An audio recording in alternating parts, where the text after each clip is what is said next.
Okay, it is time for the lab check, so make sure that you have completed all of the sections in your lab manual and that you thoroughly understand the material. This lab check has 15 questions and it is worth 20 points. Question number 1. We are rooted in the cross, built up in Him who paid the cost. We are rooted in the truth. In faith we come to worship You.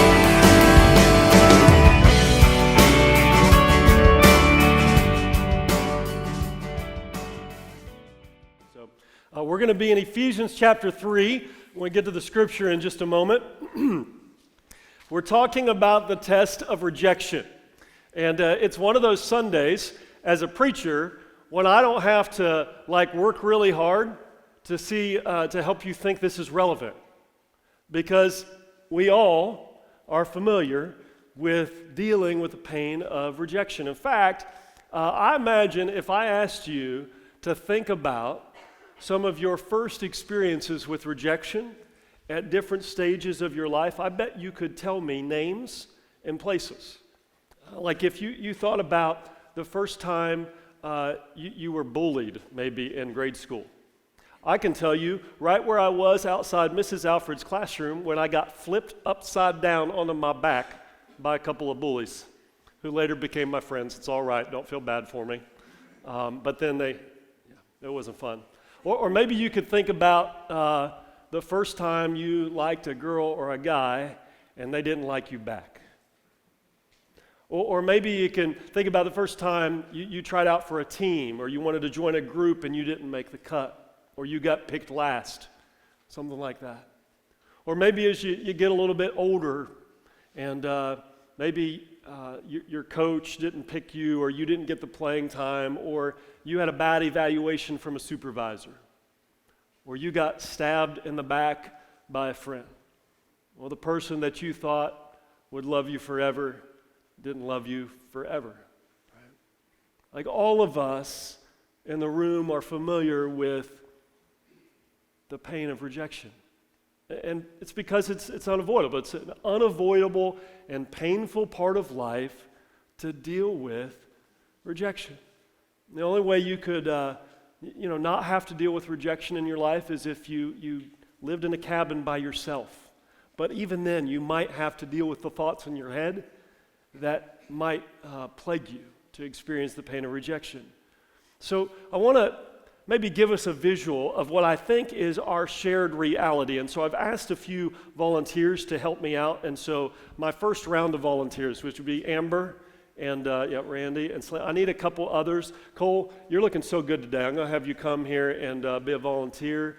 And I need one more volunteer. Anybody else want to come up front and join me? Anybody?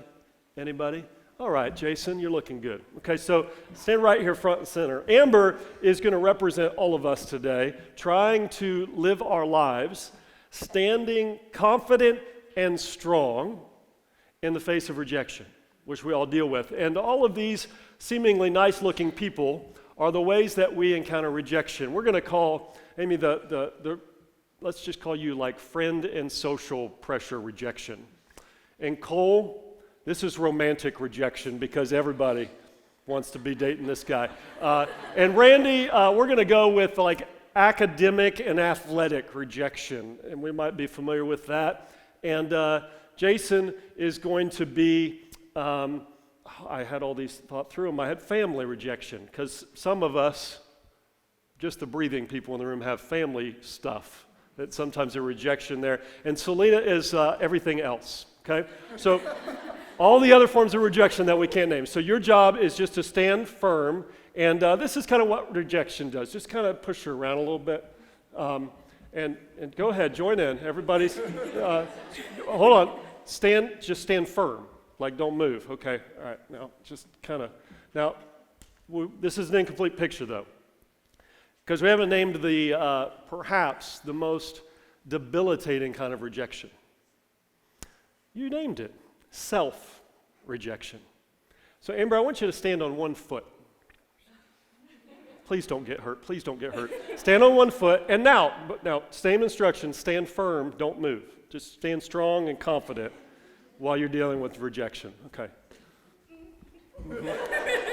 Just stand still. Stand still, Amber. Okay. All right. All right. That's good for now. Thank you. We're going to have you more later. Thank you. So, we had Amber do that because even though it's a sad picture, she makes it happy. Thanks, Amber. So here's something that we know we deal with rejection from everybody out there. But when you think about why does it hurt so badly to be rejected by your friend or coworker or boss or coach, right? Are we able to recognize that there's something in us that causes that to hurt so badly? Maybe we could say it like this, that the sting of rejection by others is really rooted in our self-rejection. So when I don't make the team, it just fuels all of those thoughts in my head that say, well, you're not good enough, and you'll never be good enough, and everybody knows it, right? Or if you get a negative evaluation from your boss or a coworker, right, it just fuels those self-rejecting thoughts on the inside that says, everybody knows I'm an imposter, right? I'm not really skilled enough to be here. I've got to work harder than everybody else, right? It fuels those things that are happening, kind of rolling around in our head. And so as we try to deal with rejection, which we can avoid, a lot of times it's really trying to figure out how we deal with our self-rejecting thoughts.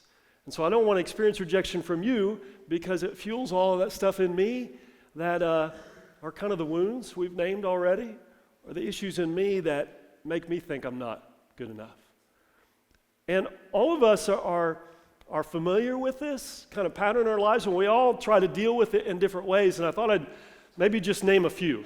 By no stretch is this an exhaustive list, but some of the things that sometimes we try that are just failed strategies for dealing with rejection in our lives. And we probably all have one on this list that's like our favorite go-to strategy, but we try lots of different ways to deal with the pain of rejection. Some of us just avoid it at all costs. And so we're the person that I would rather stay in the job that I hate than take a risk of being rejected to interview for the job that I would love. Or I would rather be alone and not ask the person out than try that and be rejected. So just avoid at all costs. Don't take risks. Don't try anything unless I know I'm going to succeed, unless it's going to go well. Others kind of take a really different approach, which would just prove ourselves. We're going to prove ourselves to you and anybody who's ever rejected me. I was listening to a podcast with Patrick Lencioni. He's a kind of leadership consultant guru. He's written a boatload of books. And so he works with a lot of high-level executives around the world. You would know the names of all these companies, and he was saying in this podcast that in working with these executives, what he experiences when he asks them to talk about like their life history, they share like really painful stories, oftentimes of rejection and hard things. So that he finds in talking with these high-level executives that many of them are just out to prove themselves.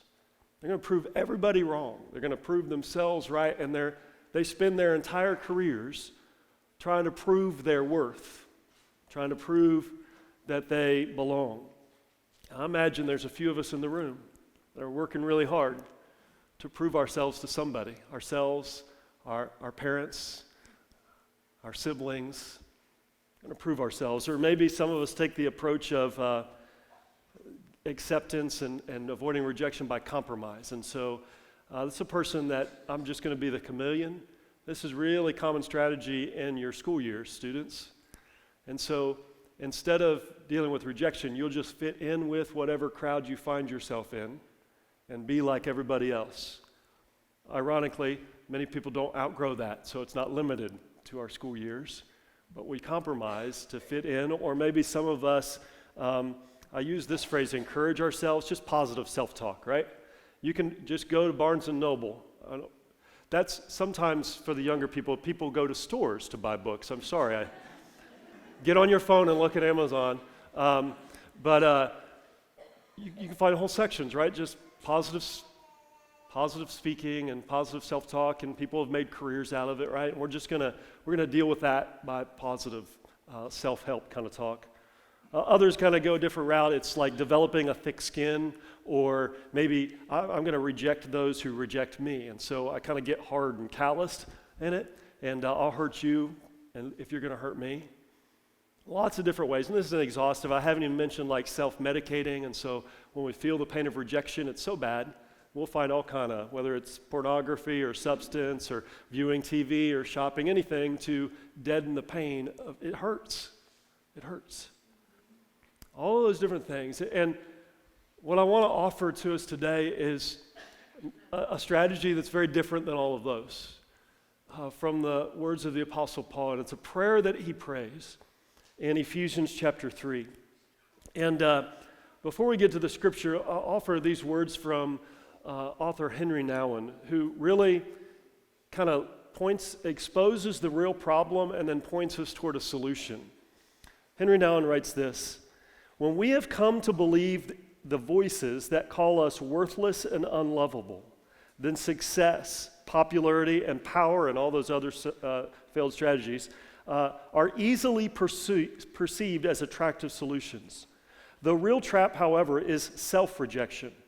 As soon as someone accuses me or criticizes me, as soon as I am rejected, left alone, or abandoned, I find myself thinking, well, that proves it once again, that I am a nobody. My dark side says, I am no good. I deserve to be pushed aside, forgotten, rejected, abandoned. Self-rejection is the greatest enemy of the spiritual life because it contradicts the sacred voice that calls us the beloved. Being the beloved constitutes the core truth of our existence. The sting of rejection is only removed when we deal with all of the lies that counter this core truth of our existence. Here's how the Apostle Paul prays over those receiving his letter to the Ephesians. This is Ephesians 3, verses 14 to 19. It's kind of midway through the prayer. He says, when I think of all of this, I fall to my knees and pray to the Father, the creator of everything in heaven and on earth. I pray that from his glorious, unlimited resources, he will empower you with inner strength through his Spirit. Then Christ will make his home in your hearts as you trust in him. Your roots will grow down into God's love and keep you strong. And may you have the power to understand, as all God's people should, how wide and long, how high and how deep his love is. May you experience the love of Christ. I love this phrase. May you experience it, though it is too great to understand fully. Then you will be made complete with all the fullness of life and power that comes from God. If you're switching versions, here's the Message paraphrase of the last couple of verses. And I ask him that with both feet planted firmly on love, you'll be able to take in with all of the followers of Jesus the extravagant dimensions of Christ's love. Reach out and experience the breadth, test its length, plumb the depths, rise to the heights, live full lives, full in the fullness of God. So there's an endless amount of failed strategies that won't work in dealing with this test of rejection. But there's one strategy that's a winning strategy every time. And I would phrase it this way: to let our roots grow down deep into God's unfailing love. To let our roots grow down deep into God's love. I was reflecting on this passage and thinking, before you preach a sermon, you got to figure out where it connects with your life, and there's only like 17 places where this message connects with my life today. But it struck me that letting our roots grow down into God's love, this is the heart of the Christian life. And no matter if you're in the room and you've been following Jesus for 80 years or 8 days, this is what it means to be fully alive in Jesus.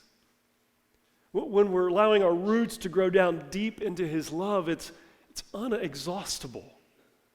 We never get to a place where there's not a greater opportunity for our roots to sink down deeper into his love. And so you've heard me talk about being a people pleaser in recovery, right? For years. And there's never a time in my life where I will get to the place where I can't go more deeply rooted in his love. There's always a way to grow more deeply rooted and therefore more fully alive in Jesus. That's the invitation that Paul extends to us, so that no matter what happens all around us, no matter how people, the circumstances of the world reject us, that we stand rooted in his love. I'm going to have my volunteers come up again really quickly, and we're going to just share a different kind of picture. And we had this picture of Amber trying to stand firmly and confidently as all of these forms of rejection came her way. And to stand on one foot means that self-rejection is still crippling her from standing firm. Now, let me just say this. If we don't deal with that, we're done. If we don't deal with this self-rejection on the inside, we're done. There's no way we can handle the onslaught of rejection that is unavoidable in our everyday living. And so a different kind of picture would be when Amber is allowing her roots to grow down deep in God's love. I want you to get like your most solid stance here. As the message phrase says, 2 feet firmly planted, right? 2 feet firmly planted in God's love. All right, now you're looking strong. Now let's see if we do better here. Yeah. Now this is good, but there's still going to be some times where she gets knocked off, all right? So this is a lot better, right? 2 feet firmly planted in God's love. It's better, but it's incomplete still. Because my other helpers, come join me, the other helpers here.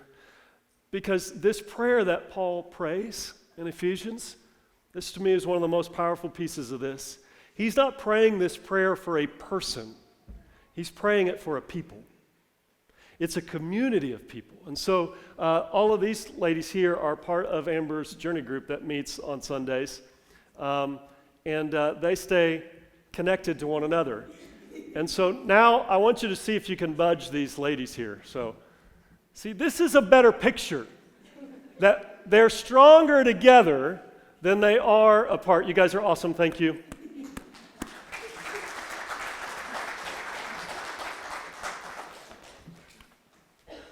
So some of us today just need to receive the good news that whatever rejection we're facing from others does not have to define us. It's not that the rejection stops, right? Like when Amber had 2 feet firmly planted, there's still rejection. You got to live in a cave in a mountain somewhere not to have rejection. So you're still going to be jostled, right? And sometimes you're going to get knocked off. But when we're letting our roots grow down deep, then when we get knocked off, that gives us, it's a test. It's an opportunity. Do I get knocked off and I keep kind of fading? Or when I get knocked off of that firm foundation, do I see that as an opportunity to let my roots grow down more deeply into God's love? And there are some things some of you are going through right now that if you stand firmly in God's love and in isolation from others, you're still in a losing battle. This is one of the things when we interviewed Ellen Crago, and we shared that with you a few weeks ago. She shared this so beautifully. She talked about going through hard time and tests. And she just said so simply, as only someone of the 9 decades she's lived could say, I think that's what the church is for. I think that's what the church is for. When you go through tough stuff and standing firmly in God's love, you're still too weak to handle it. you link arms. You link arms with others who are also rooted in God's love, and together we stand more strongly than we could ever, even on our own, as we trust in Jesus. But the key is that we're no longer, when I experience rejection from somebody, I'm no longer interpreting that as something that defines who I am, because I am defined by God's unfailing love. It's so great I can't even understand it, Paul says. He says, pray that you would experience, but you can't grasp it fully. And you know what? It's funny, over the years of life, you can think, wow, I am amazed and overwhelmed by God's love. And it couldn't get any better. And then you walk through a test or a trial and you come out on the other side of it and you go, wow, God loves me even more than I realized. Like, I wouldn't have survived that apart from Jesus carrying me and walking with me. When we talk about standing firmly, 2 feet planted in God's love, this is what it means to be the people of Jesus. It's a lifelong journey of discovering what this looks like. Paul says it this way, that when we do this, we are made complete with all the fullness of life and power that comes from God. We could say it this way, that when we stand firmly in God's love, it sets us free to live and to love. It sets us free. The Message says it this way, it's how we live full lives, full in the fullness of God. So we're free. We're free to be rejected or accepted by others. Because their acceptance or rejection, neither one will define who we are. We're free to pursue a job that we would love that makes less money. Because other people's opinions of me, based on my career and what I drive and how much money I make, it doesn't define me. So I'm free to do what God is asking me to do. You're free to take a risk in a friendship. You're free to ask the girl or the guy out and get a no and not be devastated by it. You're free to walk through messy relationships and navigate difficult conversations. Here's one of the most defining things in my mind is that when we are rooted in God's love, it means that we choose to love others in a way that we're willing to say things that are sometimes hard to say, because we would rather be loving and truthful and rejected than dishonest and accepted. Right? We're free. And only in being free from fear of rejection and free from the desperate need for acceptance are we free to actually love other people. And so we can take all of those failed strategies for dealing with the pain of rejection, and we can, little by little, with the help of God's Spirit, kind of toss those out the window. So instead of walking into a room and feeling the constant pressure to prove ourselves, we can be the person that's in the room and you're free to actually listen to other people without trying to one-up them. You're free to be compassionate and to care about others. You're free when you're serving others, because you're serving as somebody who is loved, not as somebody who's trying to earn love. So I don't need the big pat on the back. Don't need the recognition.